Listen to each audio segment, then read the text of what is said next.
सकते हैं। तो लास्ट क्लास में हमने क्वेश्चन आंसर स्टार्ट किए थे एनसीईआरटी के, जिसमें हमने फर्स्ट क्वेश्चन देखा था इंटेक्स क्वेश्चन पेज नंबर 18 का।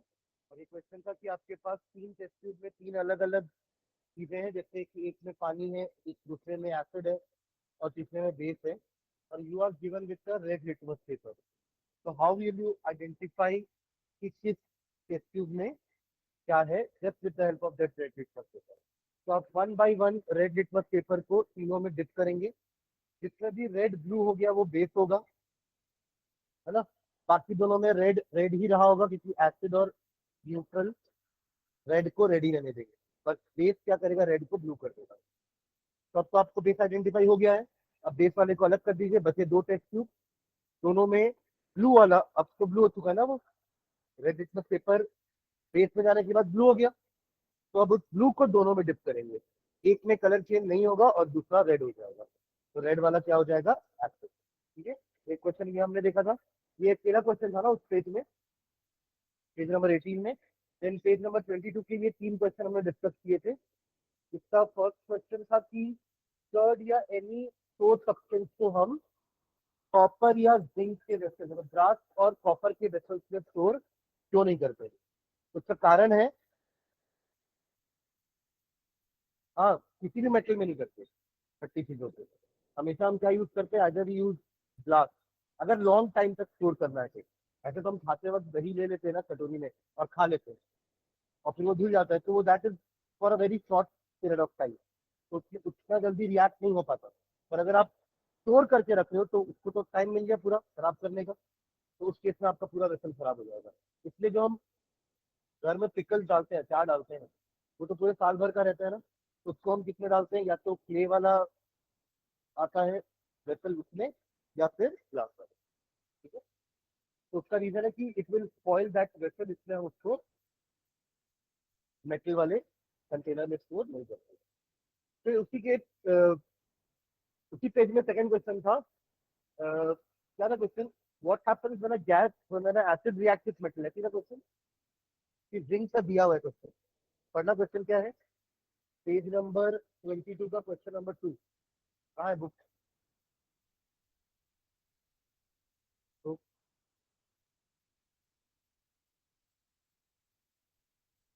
मैसेज लिखा भी हो ग्रुप में, क्या ग्रुप लेकर आना। इनका क्वेश्चन क्या है, रीड करना सर जोर से। एसिड रिएक्ट विद मेटल तो क्या होगा, कौन सी गैस लिबरेट होती है, तो हाइड्रोजन गैस इज लिबरेटेड। और चेक करने के लिए will bring a burning candle near it, तो क्या होगा, that gas also burn with a popcorn. ठीक है, और हाँ, तो ये आपका एग्जाम्पल हो गया, एग्जाम्पल ये रहा। अब how you test for the present, तो उसके लिए है। ठीक है, चलिए नेक्स्ट है। अच्छा, इसकी एक एक्टिविटी भी होती है हाइड्रोजन गैस की टेस्टिंग के लिए, कि हाइड्रोजन गैस लिबरेट होता है ना, तो हम क्या करते हैं, उसको वाटर में कलेक्ट करते हैं। पर वो वाटर सिंपल वाटर नहीं होता, वो होता है सोप वाटर, ताकि बबल्स आए, है ना। जैसे ये जैसे ही ये सोप वाटर के अंदर हाइड्रोजन गैस गई, तो बबल बन के वो बबल ऊपर आएंगे, है ना। और तब आप बर्निंग कैंडल को बबल के पास लेके आएंगे, तो that will burn with a popcorn.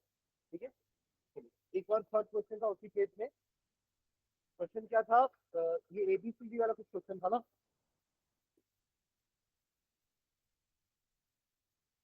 ऐसा लेसन था।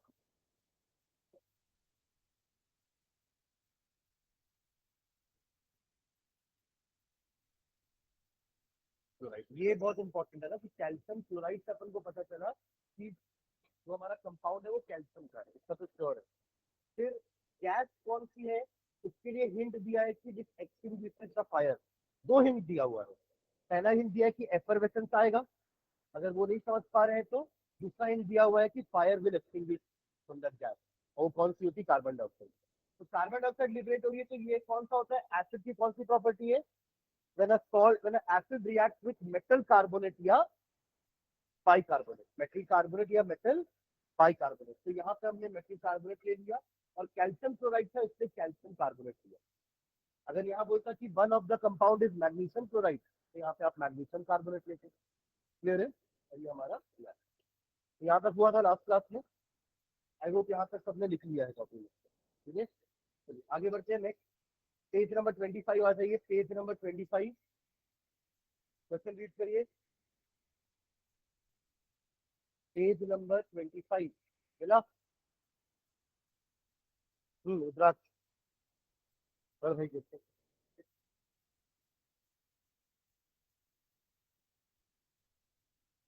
बाय। हाँ हाँ,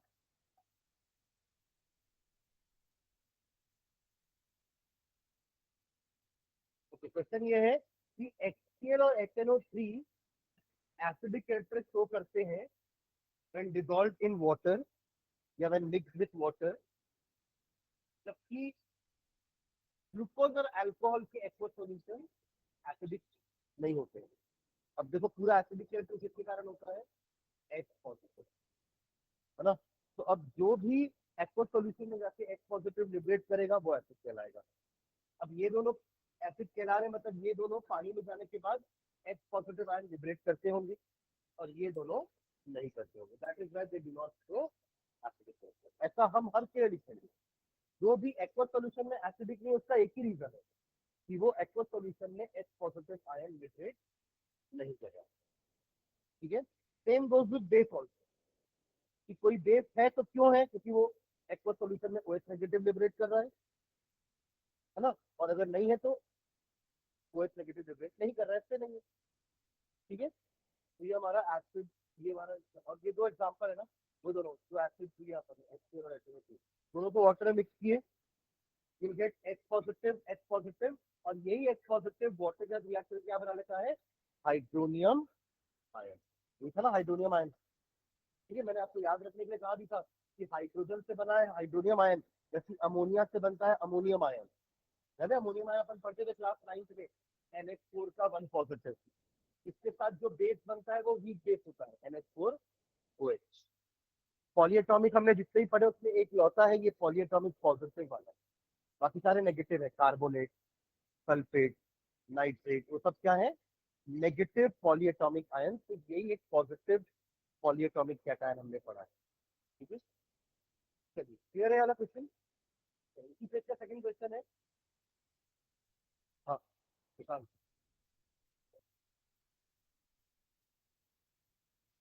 क्योंकि ये इलेक्ट्रोलाइट है, अपने बात की ना कि इलेक्ट्रोलाइट क्या होते हैं? They are the liquid conductors. तो हमारे जो मेटेलिक वायर है ये भी कंडक्टर्स है, but they are solid conductors. और उनमें कौन है रेस्पॉन्सिबल? इलेक्ट्रॉन। वैसे ही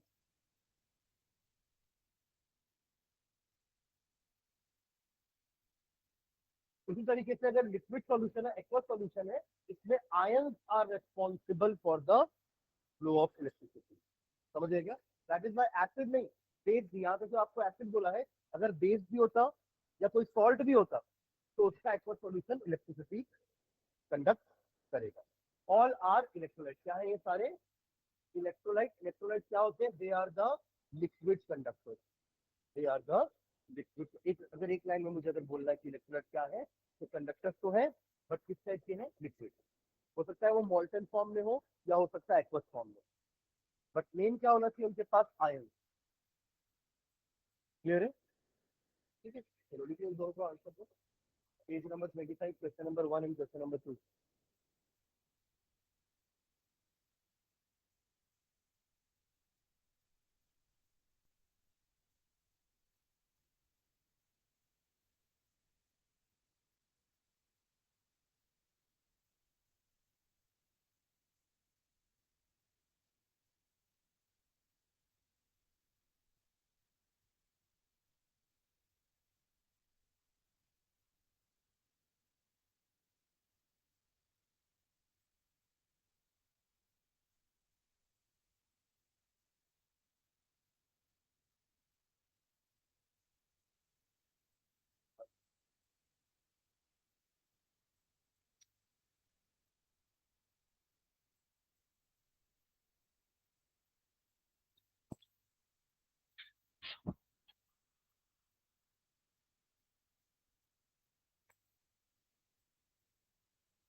हो गया, नहीं है और कुछ नहीं।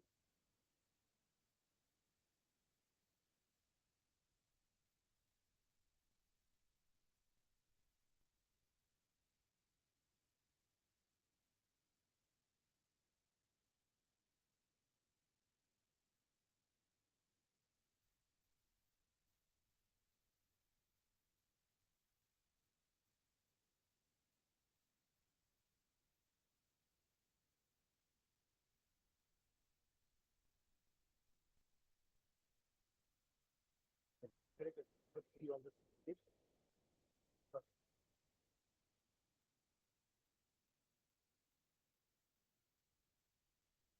कोई सा कुछ होगा।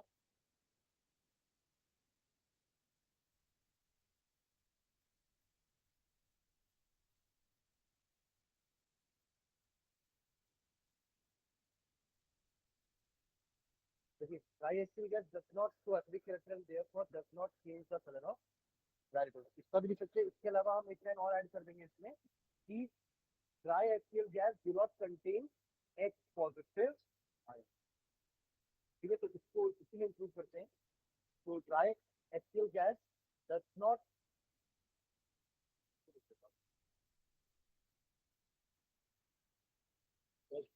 have H positive ion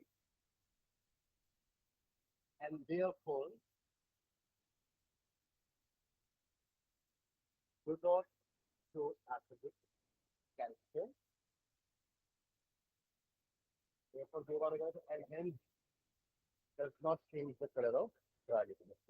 ठीक है, ये 1 मार्क क्वेश्चन ही था आपके टेस्ट में भी। ठीक है, तो उसी पेज में क्वेश्चन नंबर 4 रीड करना। ये भी था टेस्ट में क्वेश्चन, क्वेश्चन नंबर 4।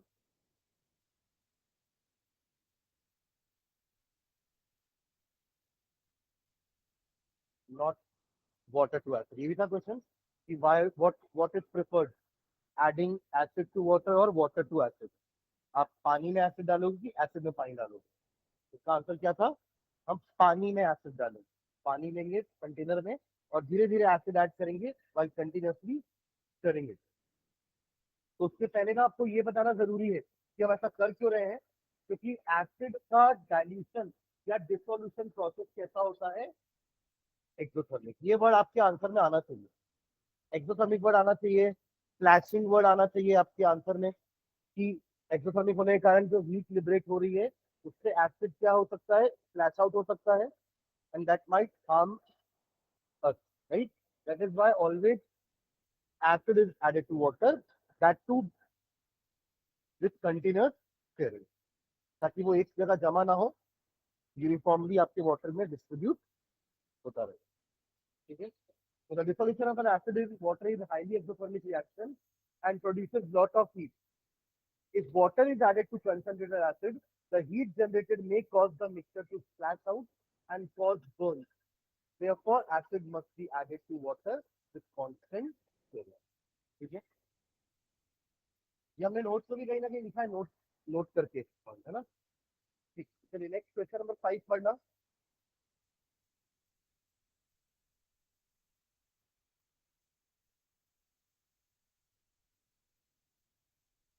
हाँ देखो क्वेश्चन क्या है, क्वेश्चन नंबर 5, चलो यहाँ ध्यान दो, बाद में लिखना। क्वेश्चन नंबर 5 क्या बोल रहा है कि पानी डालने पे डाइल्यूशन हो गया, आपका एसिड कंसंट्रेटेड था, यानी कि इसके अंदर एसिड बहुत ज्यादा था, पानी कम था, आपने पानी डाला, तो अब क्या हुआ? एसिड तो उससे है ना पानी बढ़ गया है, और उससे क्या हुआ? आपका एसिड का वॉल्यूम बढ़ गया। पहले एसिड इतना था, अब एसिड इतना हो गया, पर हाइड्रोनियम आयन तो उतनी ही है, राइट? तो क्या होगा? ओवरऑल हाइड्रोनियम आयन का concentration per unit volume decrease होगा। ठीक है, अगर आप एसिड भी ऐड करते तो हाइड्रोनियम आयन बढ़ते, और आप तो सिर्फ पानी ऐड करें तो हाइड्रोनियम आयन कैसे बढ़ेगा? हाइड्रोनियम आयन कब बनता है? जब पानी के साथ H पॉजिटिव मिलता है। तो H पॉजिटिव तो जितने थे वो ऑलरेडी हाइड्रोनियम आयन बने हुए थे। अब अगर आप और एक्स्ट्रा वाटर डालोगे तो नए हाइड्रोनियम आयन कहाँ से आएंगे? क्योंकि H पॉजिटिव तो पूरे खत्म हो चुके हैं। तो उसके लिए आपको एसिड और डालना पड़ेगा अगर आपको कंसंट्रेशन बढ़ानी है। पानी डालने पे कंसंट्रेशन कम होता है, एक होता है डाइल्यूशन। ठीक है, लास्ट पढ़ना।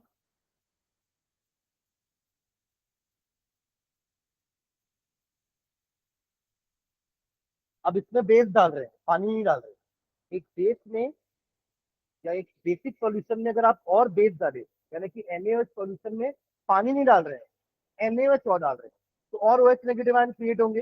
तो इससे उसका कंसंट्रेशन क्या होगा, OH नेगेटिव का कंसंट्रेशन इंक्रीज होगा। समझ रहे हैं? ऊपर पानी डाले थे तो H पॉजिटिव का concentration per unit volume decrease हुआ था। यहाँ पानी नहीं डाल रहे हैं, यहाँ पे बेस डाल रहे हैं NaOH, तो उससे OH नेगेटिव आयन बढ़ जाएगा। ठीक है, ये आपके दो आंसर में लिखा है, क्वेश्चन नंबर 5 क्वेश्चन नंबर 6। हाँ, वो कंसंट्रेट हो जाएगा exactly। पानी डालने पे डाइल्यूशन हो रहा है ना, और बेस डालने पर या एसिड डालने पर वो कंसंट्रेट हो जाएगा।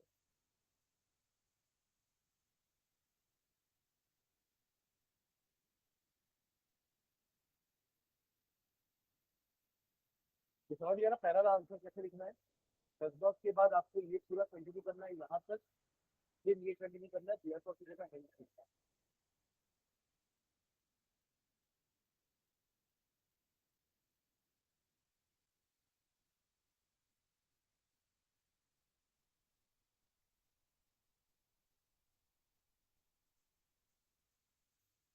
नंबर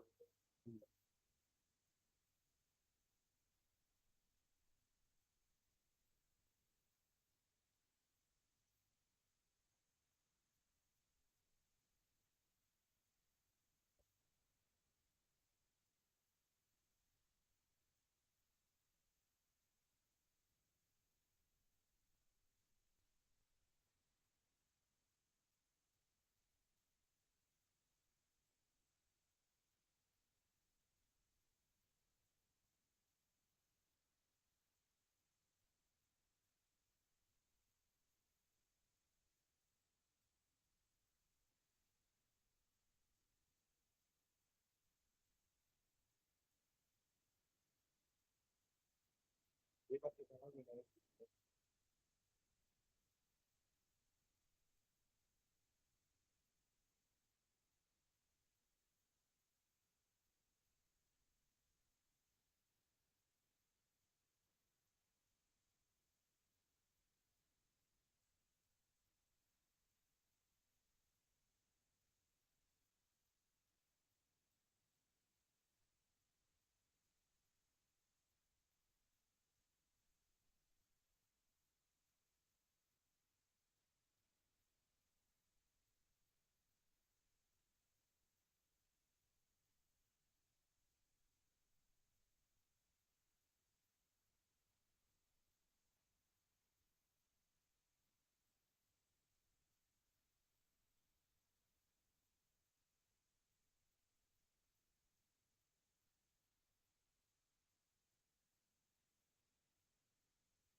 बहुत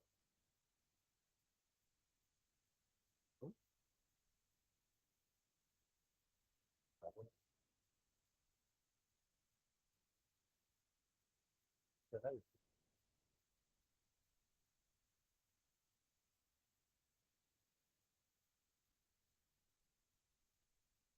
बस ठीक से लिखा करके।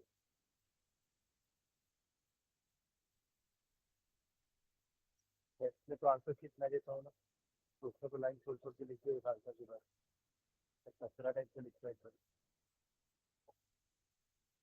बोर्ड में कोई पढ़ेगा भी नहीं है तेरा आंसर, तो मैं पढ़ाता हूँ तो इसको, तू पैसा देता है जब से मैं पढ़ लिया। हाँ, बोर्ड में तेरा आंसर ऐसा फेंक देगा।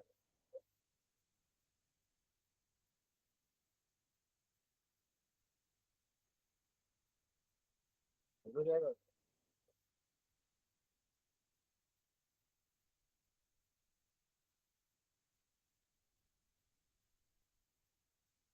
कई बार ऐसा होता है कि गलत आंसर बहुत सुंदर तरीके से सही हो जाता है ना। और सही आंसर गंदे से लिखो तो गलत हो जाता है। नहीं बात मतलब नकली या अननकली या नकली जो बोल दो।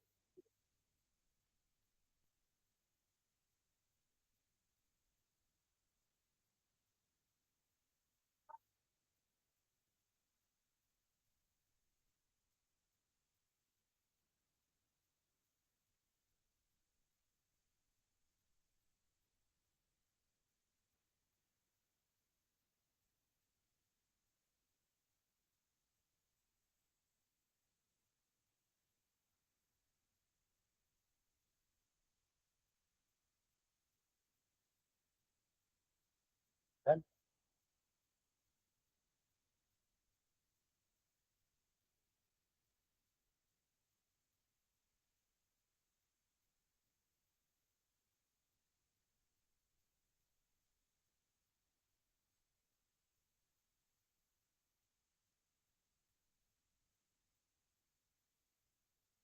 Next page number 28। Page number 28 related to pH. One question go. Page number 28 question number 1।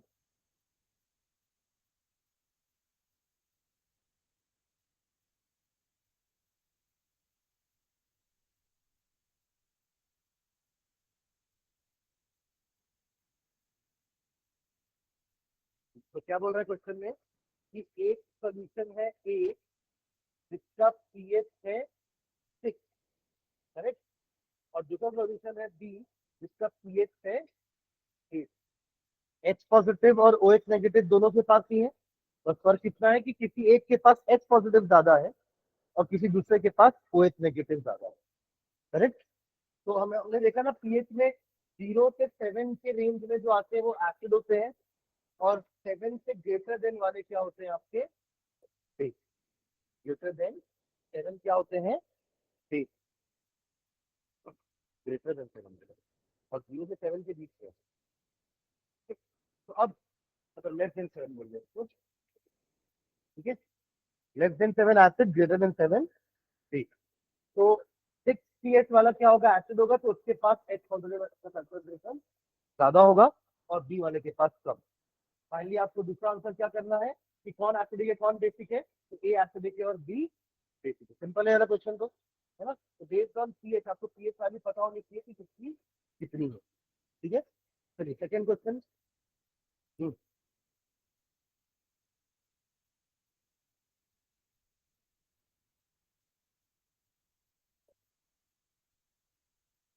H positive ion increase कर मतलब अगर आप एच पॉजिटिव आयन बढ़ाते हो, है ना, तो क्या होगा, एसिडिक कैरेक्टर बढ़ेगा।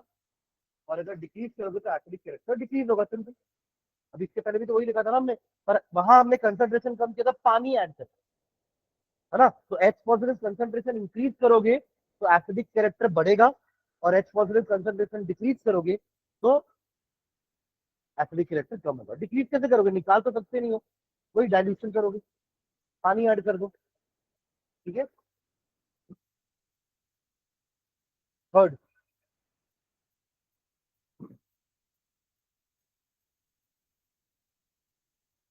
बेसिक, ये अपन डिस्कस कर चुके हैं। इसी का उल्टा क्वेश्चन क्या आ सकता है कि do acidic solution have O H negative ion. दोनों का आंसर यस है। बस फर्क इतना है कि बेसिक सॉल्यूशन में ओएच ज्यादा है एच पर। तो basic solution also have H positive ion. All aqueous solution, अरे हर के पास पानी है तो हर के पास एच पॉजिटिव और एच नेगेटिव है ना। तो all aqueous solution have H positive as well as OH negative. फर्क कितना है, ओएच नेगेटिव का कंसंट्रेशन बहुत ज्यादा होता है एच पॉजिटिव से इन बेसिक सॉल्यूशन, और एसिडिक सॉल्यूशन में उल्टा, एच पॉजिटिव का कंसंट्रेशन ओ एच नेगेटिव से ज्यादा होता है, ठीक है। फिर आप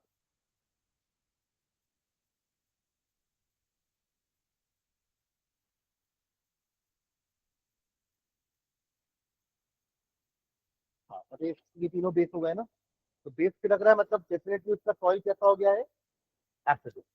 तो if the soil condition is more acidic then the optimum condition. Optimum condition मतलब जितनी उसको चाहिए थी, सॉइल की कंडीशन, उससे ज्यादा एसिडिक है सॉइल, तो उसके थ्रू क्या छिड़केगा, स्लेट लाइट या चौक या फिर स्टिक लाइट। ठीक है, ओके लिख लीजिए। पेज नंबर 28 था ये ना, फोर्थ क्वेश्चन, सारी क्वेश्चन है इसमें।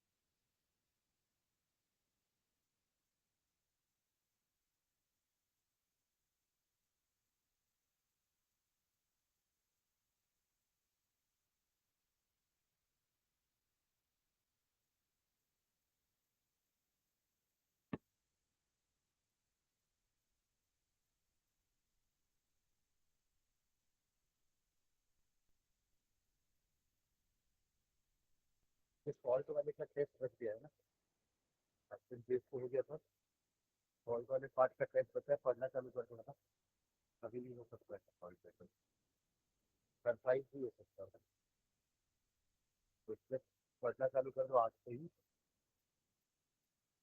ज्यादा कुछ नहीं, वो 5 सॉल्ट ही मेन है उसका, है ना, NaOH, caustic soda, baking soda, washing soda, COP and bleaching powder.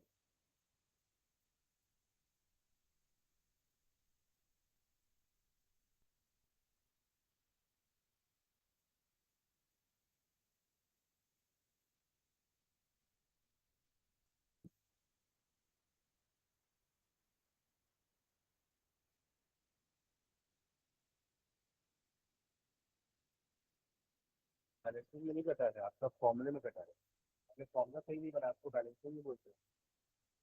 तो इसमें तो मैंने इस चैप्टर में आपको क्या बोला कि इसमें एक पेज है ना, जहाँ पे आपके सारे आयन्स के नाम लिखे हुए हैं, उनसे फॉर्मूला बनाइए। इस चैप्टर में तो हमने वापस फॉर्मूले बनाए ही है ना। जैसे आप लोगों ने मेन गलती क्या करी, आपको NaCl का फॉर्मूला नहीं पता, बताओ कहाँ नहीं, NaCl2 लिखे हो, NaCl तो एक्सपेक्ट कर सकता हूँ कि सब सही लिखेंगे, नमक।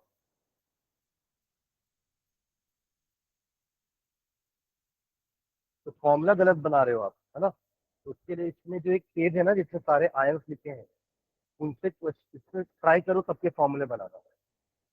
ठीक है, वो 9th वाला पार्ट है एक्चुअली में, 10th का पार्ट नहीं है।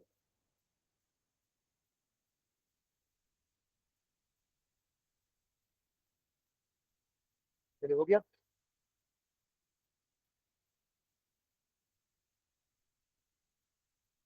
जिनका हो गया वो आगे बढ़ेंगे, पेज नंबर 33 पहुंचो, क्या क्वेश्चन पढ़िए।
हो गया सबको, नेक्स्ट पेज नंबर 33, अरे ये क्या है फर्स्ट क्वेश्चन पेज नंबर 33। हाँ, ये तो सिंपल है, डायरेक्ट क्वेश्चन है, ब्लीचिंग पाउडर है, फर्स्ट क्वेश्चन का आंसर है ब्लीचिंग पाउडर। अगला,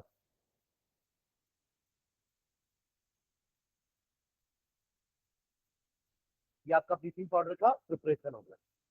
क्या बोला क्वेश्चन में, कौन सा सब्सटेंस है जिसको क्लोरीन का रिएक्ट करते तो ब्लीचिंग पाउडर मिल जाता है, तो कौन है वो, lime water, lake lime, calcium hydroxide, सब उसी के नाम है ना। ठीक है। नेक्स्ट क्वेश्चन नंबर 3, रुद्राक्ष।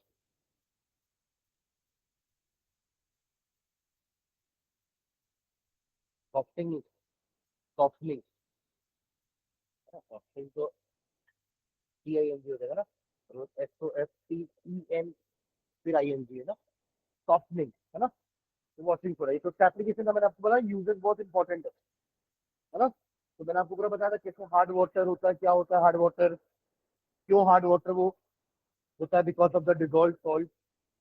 तो उसको रिमूव कर देगा आपका वॉशिंग होगा। ठीक है। तो next question number 4 of the same page. देखो ये साइड में मैंने क्या लिखा है, कंफ्यूजन है पांचों सॉल्ट है ना। आप इसको चाहो तो लिखो, वरना ये हमें हमारे किसी भी क्वेश्चन के आंसर का नहीं है ना। बट ये मैंने पांचों सॉल्ट का क्या लिखा है, फॉर्मूला है ये, फिर उनका कॉमन नेम है, जनरल नेम है, और फिर उनका केमिकल नेम। समझ रहे हैं क्या, ये पांचों salt. Okay, next question number 4 on the same page. क्या है क्वेश्चन?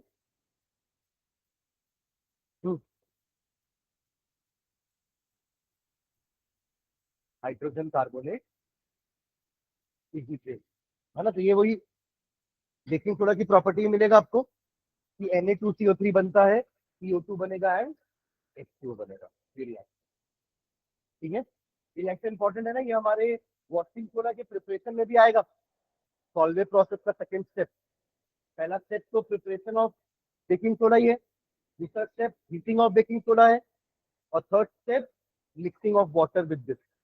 तो बन जाएगा डेकाहाइड्रेट वॉशिंग सोडा। ठीक है। चलिए नेक्स्ट क्वेश्चन नंबर 5।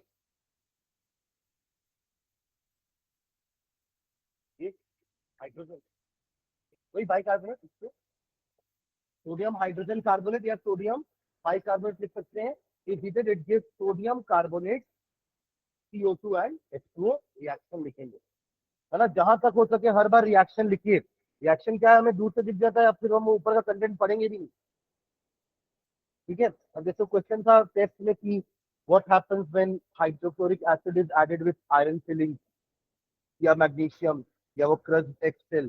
तो कुछ लोगों ने इक्वेशन नहीं लिखा है, एक एक लाइन सबके लिख दी, नाम लिख दिया आपने सॉल्ट का, तो उसी को आप इक्वेशन बना देते। ठीक है। तो इक्वेशन ज्यादा इंपॉर्टेंट होते हैं। ठीक है।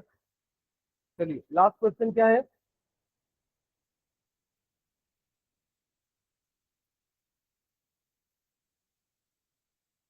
Setting of flash surface. इसका रिएक्शन का नाम क्या है? Setting of COP। तभी तो अपन इसको मॉइस्चर प्रूफ कंटेनर में रखते हैं ना, या मॉइस्चर प्रूफ एरिया में रखते हैं, ताकि ये पानी के साथ रिएक्ट करके सेट ना हो जाए। ठीक है, लिख लीजिए।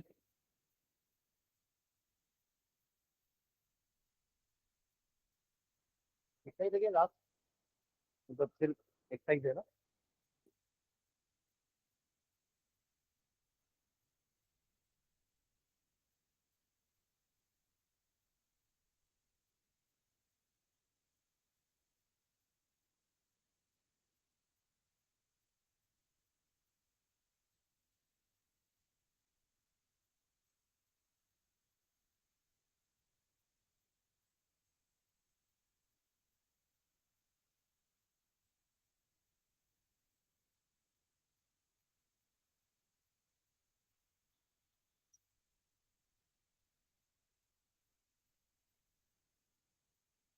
जो किसी चैप्टर का टेस्ट लेता हो ना, तो आप लोग ये जो नोट्स लिखवा रहा हूँ मैं, और ये जो हम आंसर क्वेश्चन लिखते हैं एनसीईआरटी के, इसको रिवाइज करके आया करिए, और आप लोग जब टेस्ट देने आते हो तो, है ना।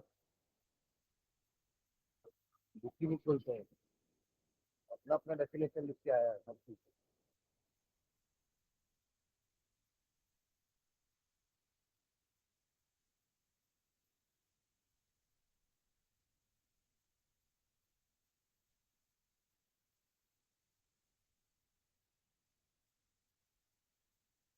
आपकी मर्जी, मैंने बताया कि मैंने पूरा कंक्लूजन किया है पांचों का।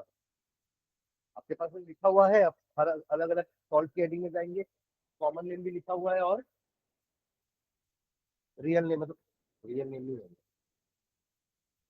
आदमी थोड़ा रियल नेम होगा, निकनेम होगा, common name and chemical name.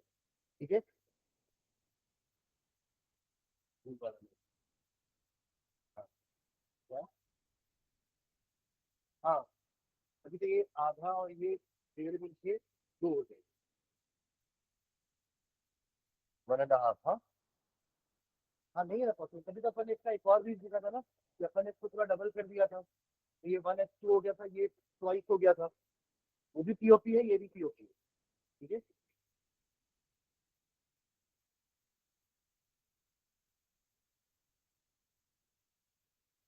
Real life नहीं बोलते, प्रैक्टिकल बोलते। Science, real life.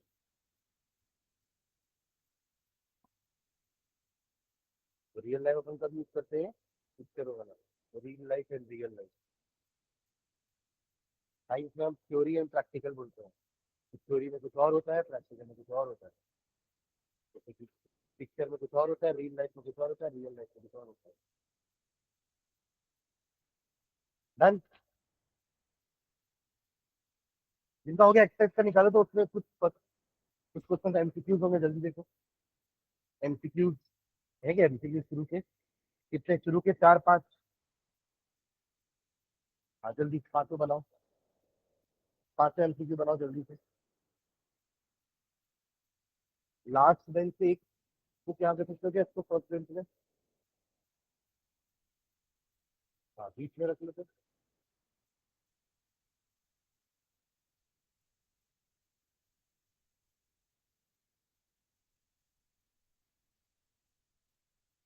हाँ, जल्दी पांचों एमसीक्यू बनाओ फटाफट।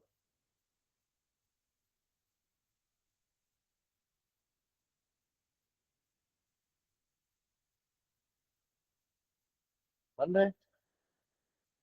हेडिंग डाल देना एक्सरसाइज। इंटेक्स क्वेश्चन हो गए हमारे पूरे ना। एक्सरसाइज करके हेडिंग डाल देंगे। और पहले पांचों का आंसर आप लोग लिख लो, जो भी option A B C D वाले।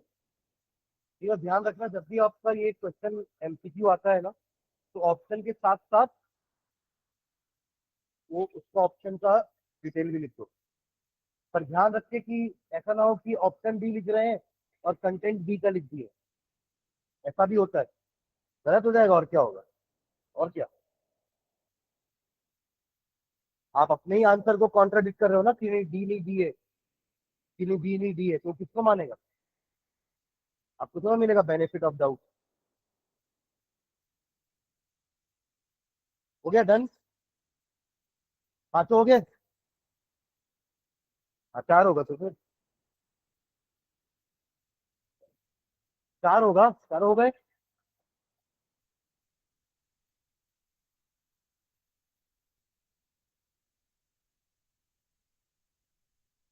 पांचवा भैया वो नहीं है एमसीक्यू, फिर पढ़ तो लो। पांचवा क्वेश्चन है, right word equation and balance the following. वो कहाँ से? जहाँ एबीसीडी लिखा हुआ एमसीक्यू।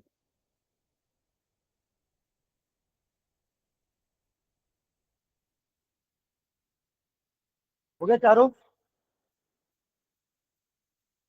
चलो डिस्कस करते हैं। पहला क्या है? क्वेश्चन नंबर 1 पढ़ना। दूसरा दो से।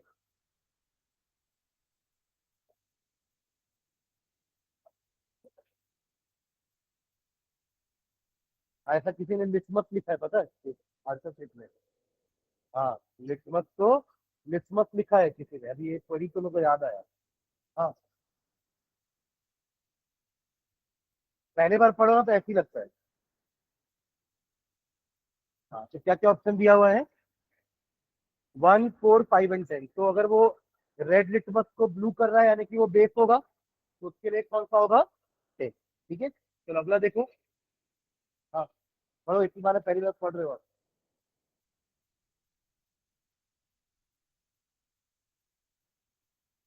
LC, हाँ। पक्का एसिड ही होगा, है ना? क्रश, क्रश एक्सेल क्या होता है? Calcium carbonate. उसके बाद एसिड मिलाओगे तभी कार्बन डाइऑक्साइड गैस बनती है, जो लाइम वाटर को मिलती करती है। ठीक है, तो उसमें से कोई एसिड है? NaCl तो सॉल्ट है, HCl एसिड है, NiCl भी सॉल्ट है, और KCl भी सॉल्ट है। ठीक है, तो HCl इज द आंसर। ठीक है।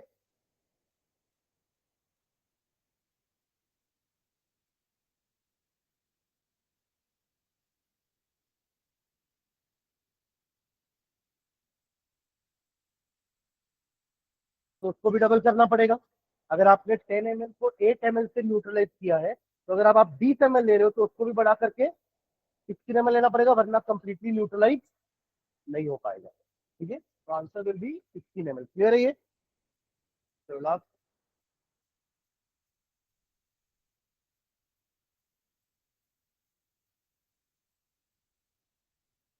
इनडाइजेशन, इनडाइजेशन है ना, या एसिडिटी। एक ने लिखा था अ पर्सन इज, आप ही लिखोगे a person is suffering from acid. नहीं, देखियो, कैसे कोई एसिड से कैसे सफर कर सकता है? एसिडिटी होगा ना। तो मैं लिखा वहां पे ITY, एसिडिटी। मैं इसके लिए बता रहा हूँ। ठीक है, तो ऐसे लोग तो याद रहते हैं। जो सही लिख रहे हैं तो सब सही लिख रहे हैं, तो वो कैसे याद रहेगा? गलत, और वो भी जो एकदम हट के जो लिखा है, वो तो याद रहेगा ना कि हाँ इसने लिखा था, तो तुरंत पीछे पलट के कौन है भाई ये महानुभाव। चलो, क्वेश्चन नंबर 5। क्वेश्चन नंबर 5 देखो, ये फर्स्ट फर्स्ट चैप्टर के जैसे क्वेश्चन है ना, कि आपको वर्ड इक्वेशन, बस ये फर्क है कि वहां पर वर्ड इक्वेशन पूरा लिखा रहता था, यहाँ पे शायद सिर्फ रिएक्टेंट लिखे हैं क्या? हाँ, सिर्फ रिएक्टेंट लिखे कि dilute sulphuric acid react with zinc granule, बस इतना लिखा है। प्रोडक्ट का नाम नहीं लिखा। सुन रहे हैं क्वेश्चन?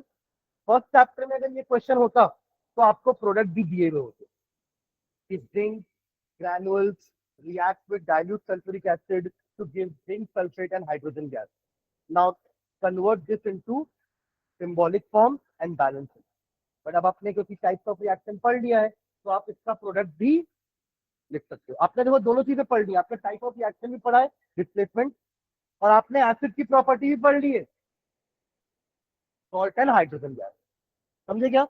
दोनों का मतलब एक ही है ना, डिस्प्लेसमेंट रिएक्शन हो रहा है, और प्रॉपर्टी एसिड की भी आपने पढ़ी कि when acid react with active metal it gives salt and hydrogen gas.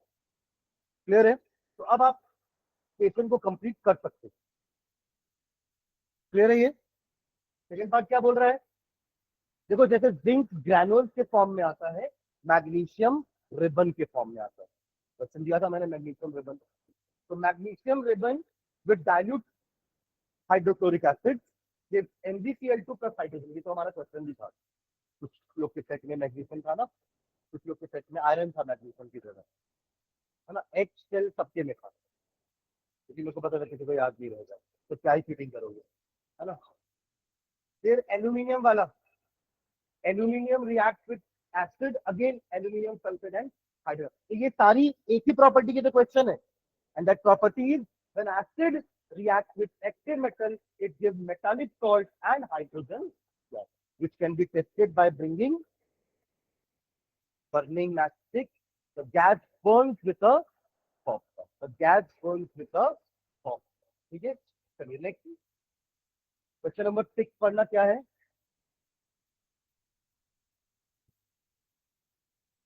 अभी का आया था ना अल्कोहल ग्लूकोज वाला, आप रीड किए थे क्वेश्चन। तो अल्कोहल और ग्लूकोज क्यों आयनाइज नहीं होते हैं? क्योंकि उनके पास कोई आयनाइजेबल एच है ही नहीं। एच एच नहीं है मत बोलना। ग्लूकोज के पास तो एच है कि नहीं, 12 हो गए, C6H12, पर वो इतना ज्यादा बॉन्डेड है कार्बन से कि वो आयनाइजेबल नहीं है। आयनाइजेबल मतलब निकल नहीं सकता बाहर, पानी भी उसको बाहर निकाल नहीं पा रहा है। समझ रहे हैं क्या? That is known as not या नॉन आयनाइजेबल। आयनाइजेबल मतलब जो आयन बन के बाहर आ जा रहा है, और नॉन आयनाइजेबल मतलब जो आयन बन के बाहर नहीं आ पा रहा है। तो अल्कोहल और ग्लूकोज में यही हो रहा है, क्योंकि आयनाइजेशन नहीं हो पा रहा है, आयन पे ब्रेक नहीं हो पा रहे हैं, तो इलेक्ट्रिसिटी कंडक्ट नहीं कर पा रहे। ठीक है, next question, question number 7।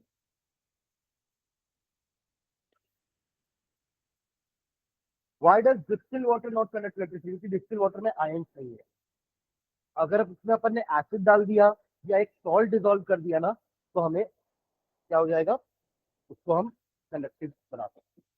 So the pure distilled water is not a good conductor of electricity because it is a weak electrolyte and dissociates only slightly. यानी कि वाटर वाटर में डिसोसिएट होगा। देखो, हर कोई पानी में डिसोसिएट हो रहा है, तो पानी किसमें होगा? पानी में पानी नहीं होगा। इसको कहते हैं सेल्फ आयनाइजेशन। सेल्फ आयनाइजेशन, समझ रहे क्या? मतलब पानी पानी के अंदर ही आयनाइज हो रहा है, बट बहुत कम होता है, इसलिए बोल रहे हैं कि it is a weak electrolyte. यार स्ट्रॉन्ग और वीक, है ना। तो स्ट्रॉन्ग में आपका ये वर्ड आना चाहिए, कंप्लीटली डिसोसिएट। ये दो वर्ड बहुत इंपॉर्टेंट है, जिन्होंने नहीं लिखे उनके टेस्ट का भी मैंने लिखा है नीचे कहीं, कंप्लीटली डिसोसिएशन वर्ड यूज करना है आपको आंसर कि ऐसे एसिड या बेस जो अपने एक्वा सॉल्यूशन में कंप्लीटली आयनाइज हो जाते हैं या कंप्लीटली डिसोसिएट हो जाते हैं, they are strong acid and strong या स्ट्रॉन्ग इलेक्ट्रोलाइट। ठीक है, to give H positive and O negative. However, rainwater contains acidic impurities. Since acids are good conductors, so rainwater conducts electricity. ठीक है, acid rain. Next question. Question number 8.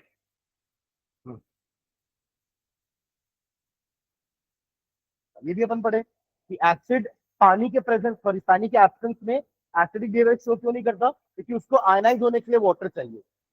तो until पानी नहीं रहेगा तो वो आयनाइज नहीं होगा, आयनाइज नहीं होगा तो H पॉजिटिव आयंस नहीं बनेंगे। That is why in the absence of water it do not show acidic character. Next question number 9।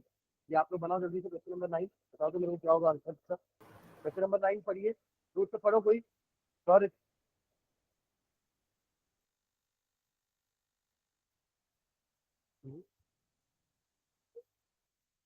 हाँ, 5 सॉल्यूशन थे, उनको यूनिवर्सल इंडिकेटर से टेस्ट किया गया, नाम दे दिए ABCDE। सबसे क्या क्या पीएच आए, ए का 4, बी का 1, सी का 11, डी का 7, ई का 9। ओके, इनमें से कौन सा न्यूट्रल है, डी। 7 नहीं लिखना, डी, नाम तो दे दिया ना। तो आपके आंसर में ABCDE होना चाहिए, 7 11 नहीं। हाँ, आप आइडेंटिफाई उसी से कर रहे हो, आप 7 से तो आइडेंटिफाई कर पाए ना कि न्यूट्रल होता है। 7 मतलब क्या होता है, neutral, less than 7 acidic, greater than 7 basic. तो आंसर हमारा डी होना चाहिए। ठीक है, आगे आगे। स्ट्रॉन्गली एल्कलाइन, जिसका पीएच सबसे ज्यादा है, फिर वही सी, आपका सेकेंड पार्ट था। नेक्स्ट, स्ट्रॉन्गली एसिडिक, जिसका पीएच सबसे, अरे कैसे टाइप के हो, मतलब 3 बार 2 बार बोल दिया, इसके बाद भी 1 1 कर रहे हैं। क्या होगा आंसर, डी, जिसका पीएच सबसे कम है। उसके बाद नेक्स्ट, वीकली एसिडिक, जिसका पीएच ना एकदम कम है ना एकदम ज्यादा है, बट लेस देन 7। ना, और यही 5 क्वेश्चन थे। तो फिर मैंने कैसे इसको ऑर्डर में कैसे लिखा है, ऑर्डर भी बोला है क्या करने के लिए, ये ऐसा क्यों लिखा था मैंने। हाँ,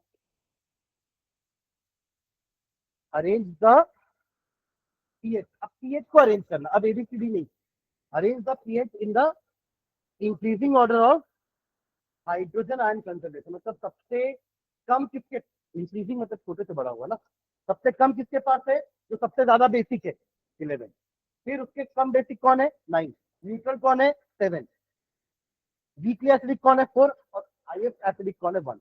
इंक्रीजिंग ऑर्डर मतलब छोटे से बड़ा, इसमें H पॉजिटिव सबसे कम है और इसमें H पॉजिटिव सबसे ज्यादा। क्लियर है। Next question number 10।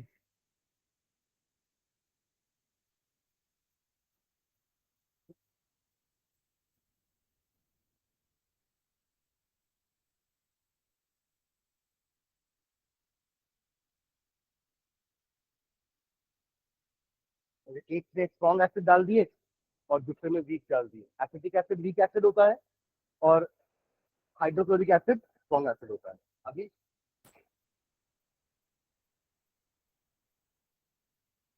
ठीक है, मोर रिएक्ट कौन रिएक्शन पास करेगा, जो स्ट्रॉन्ग एसिड होगा। तो हमारा कौन सा होगा, test A, because HCl is strong acid then acetic acid and therefore react faster with ठीक है। वेल,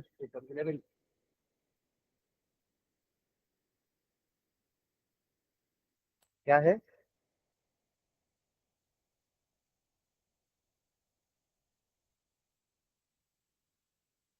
फ्रेश मिल्क का अगर pH 6 है तो कर्ड बनने के बाद तो वो खट्टा होने वाला है, तो और कम हो जाएगा 6 से, pH की वैल्यू 6 से और कम हो जाएगी। तो curd is sour in taste and become acidic, therefore its pH will decrease from 6 to a lower value, maybe 4 या 5। ठीक है,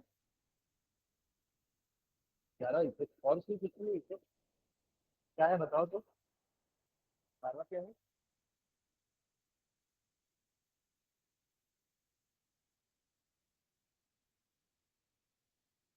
ताकि उसके ताकि उसके दूध जैसे जैसे तक आपके घर तक आएगा देने के लिए ना, तब तक वो दही ना बन जाए। तो क्या करेगा, पहले से थोड़ा सा बेकिंग सोडा डाल के उसमें पीएच को राइस करा दिया। मतलब अभी तो लिखा ना कि फ्रेश मिल्क 6 पीएच है, इसमें बेकिंग सोडा डाला तो पीएच थोड़ा सा ऊपर शिफ्ट हो गया, 7 8 के आसपास, है ना, ताकि वो खट्टा ना हो जाए, दूध क्या हो जाए, खट्टा ना हो जाए, इसलिए वो ऐसा करके आपको देता है। ठीक है। हाँ, क्योंकि अब उसको वापस से पीछे आना है, तो it take some time to set up. ठीक है।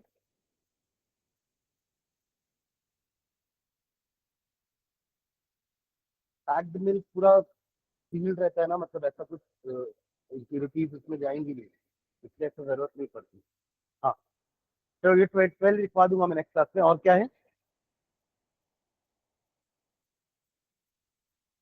हाँ, इसका भी रीजन पता कि आपको वो सेट ना हो। ठीक है, आगे 14, इसको छोड़ दूं? ये तो टेस्ट में भी आया था, हमारे पास पूरा न्यूट्रलाइजेशन लिखा हुआ भी है, एसिड की प्रॉपर्टी में भी और बेस की भी प्रॉपर्टी में। एग्जाम्पल 2 3 याद रखना बस। ठीक है। एंड लास्ट, ये भी हो जाएगा, ये भी लिखा हुआ है, uses of baking soda and, इसी में पीओपी हो जाता, या आपका कॉस्टिक सोडा होता। सबके यूजेस हमने एटलीस्ट 3 या 4 यूजेस सबके लिखे, उसमें दो दो लिखा है। ठीक है। चलो, वो बस मिल्कमैन वाला आंसर मैं नेक्स्ट क्लास में आप लोगों को लिखवा दूंगा, बाकी तो हो जाएगा ना। ठीक है, चलिए, थैंक यू। नेक्स्ट क्लास से ह्यूमन आई चालू करेंगे ना।